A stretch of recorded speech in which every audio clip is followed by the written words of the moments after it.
नमस्ते, मेरा नाम है झिलिक। आप सबका स्वागत है मेरे चैनल पे।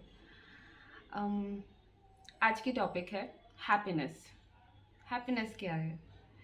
अगर एक शब्द में बोलूँ, एक लाइन में बोलूँ मेरे लिए, तो जो अंदर से आए वही हैप्पीनेस है और जो बाहर से है आए वही सैडनेस है। तो इसका मतलब क्या है?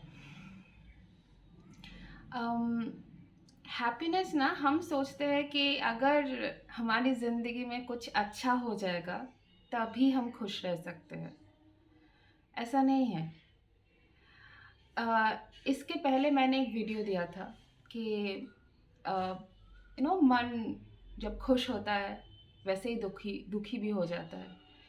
उसकी वजह यही है क्योंकि हम खुशी के लिए बाहर कुछ हो जाए, बाहर के किसी इंसिडेंट, कोई इंसान, कोई चीज़ पाना, इसके ऊपर डिपेंड करते हैं।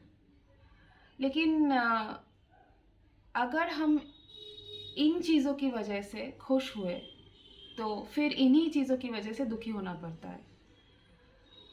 तो मन को स्थिर रखना, मन का स्थिर रहने का मतलब क्या ये है कि हम खुश ना हो? ऑफ कोर्स नहीं। हमारा जो अस्तित्व है, हम जो है, वो खुशी ही है, वो दुख है ही नहीं। क्योंकि दुख दुख तो बाहर से आते हैं। तो खुशी के लिए अपने अंदर झाँकना और खुद को ढूँढना वही खुशी है। खुशी के लिए क्योंकि अपने अंदर नहीं झाँकते, अपने अंदर नहीं देखते, हम खुद को ढूँढने की कोशिश नहीं करते। इसी वजह से हम बाहर देखते हैं खुश होने के लिए कि कुछ हो जाएगा, कुछ मिल जाएगा, कोई इंसान मेरी वजह से खुश हो गया तो मैं खुश हो जाऊँगी। नहीं, अगर खुश होना है, अगर खुश रहना है, हम हमेशा खुश रह सकते हैं, हमेशा। लेकिन इसकी वजह से हमें खुद के अंदर जाना पड़ता है कि हम एक्चुअली कैसे खुश, ये एक्चुअली ढूँढना पड़ता है कि हम कैसे खुश रह सकते हैं खुद के साथ, हमारे साथ। क्योंकि अगर हम खुद के साथ खुश ना हुए तो हमारे साथ भी कोई खुश नहीं रह सकता। अगर मुझे मेरी ही कंपनी पसंद नहीं आए तो और किसी को कैसे पसंद आ सकता है भला? तो इसीलिए जब हम अकेले रहते हैं, हमारे साथ रहते हैं, तो तब हम खुद को जानने का मौका पाते हैं एंड हमें समझ में आता है एक्चुअली हमारी खुशी कहाँ पे है, किस चीज़ पे है। और नॉट किसी चीज़ पे, हम कैसे रहे उसकी वजह से हम खुश रह सकते हैं एक्चुअली। सो अब इसके लिए ना बहुत सी चीज़ें, ये जो बातें मैंने बताई ये बहुत से लोग कहते हैं, लेकिन इस जगह पे पहुंचने के लिए हमें कुछ रूल्स को फॉलो करने पड़ते हैं।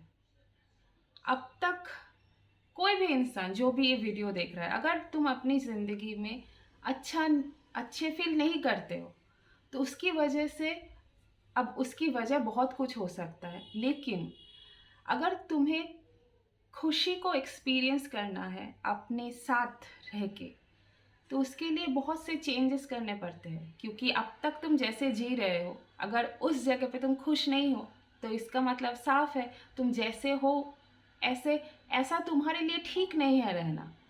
तो उसके लिए चेंजेस करना पड़ता है। तो जैसे हमारे मुनि ऋषियों ने कह गए, मुनि ऋषियों वो लोग कह गए कि जैसे कुछ चीज़ें वो हमेशा हमें खुशी देती है, जैसे सनलाइट, मूनलाइट, नेचर की एनर्जी एंड यू नो खुद के ऊपर इस कुछ चीज़ों में फोकस करना कि कौन से टाइम पे मेरी एक्सप्रेशन और मेरा हाव भाव कैसा है। तो उन चीज़ों को ठीक करना बहुत ज़रूरी है और खान पान बहुत ज़रूरी है ठीक करना। डू यू नो कि हमारी गट हेल्थ डिसाइड करती है कि हमारे आज मूड कैसे रहेंगे। सो अगर किसी का गट हेल्थ ठीक नहीं चल रहा, ब्लोटिंग हो रहा है, अजीब सा लग रहा है, तो तुम्हारा मूड भी ठीक नहीं हो सकता। तो इसीलिए खान-पान बहुत ज़रूरी है कि तुम क्या खा रहे हो, हम क्या खा रहे हैं, वो देखना बहुत ज़रूरी है। क्या जो मैं खा रही हूँ, उससे क्या मुझे एनर्जी मिल रही है या फिर मेरी एनर्जी ड्रेन हो रही है?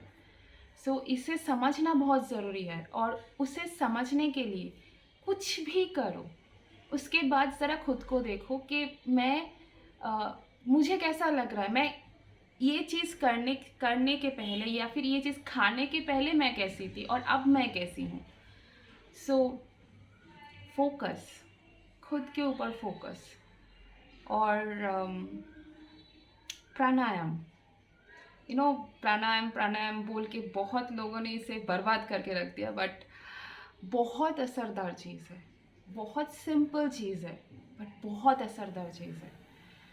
ये एक क्योंकि ये हमारे अंदर की बहुत सी ऐसे, मैं ऐसे अगर कहूँ कि ऐसे दरवाज़े हमारे अंदर जो बंद हो जाते हैं, जिसकी वजह से ना एनर्जी ब्लॉक हो जाती है, उन्हें खोल देता है। तो इससे एनर्जी फ़्लो करती है, और जब एनर्जी फ़्लो करती है ना, तब हमें समझ में आता है कि ये क्यों हुआ। तो इसी वजह से प्राणायाम, सुबह के सूरज देखना, रात के चाँद को देखना और नेचर में समय बिताना। इंसानों को दोस्त बनाने से अच्छा है कि नेचर को अपना दोस्त बनाना। वो ज़्यादा दिनों तक ज़्यादा बेहतर तरीके से साथ देते हैं। सो ये है मेरी थोड़ी बहुत टिप्स हैप्पीनेस को लेके। और अगर किसी को मेरे साथ बात करनी है या फिर सेशन लेना है, तो डिस्क्रिप्शन में मेरा नंबर है, और ये फ्री ऑफ कॉस्ट नहीं है। एंड बस have a great day. Her her Mahadev.